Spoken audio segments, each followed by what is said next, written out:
So ito nga pala yung binili natin na clutch bell tsaka clutch lining na ikakabit natin sa ating NMAX. Ayan, makikita natin yung pulley natin marumi, and then linisan natin yan, and then ito yung stock ng clutch bell natin.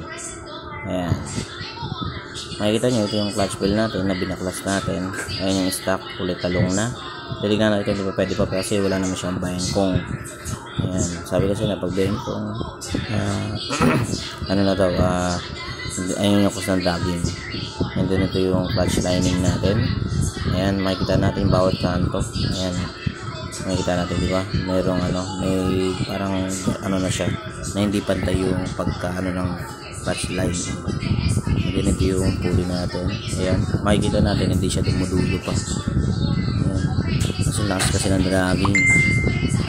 And then ito yung backplate natin. Ayan, backplate natin, makikita natin may naka-install na sa kanya na washer. And then ito yung sliding piece natin. Sa sliding piece dapat dinidim natin kasi hindi siya sumasagad hindi nag-play yung bola. And then ayan yung after malinisan, ayan na, check na natin to.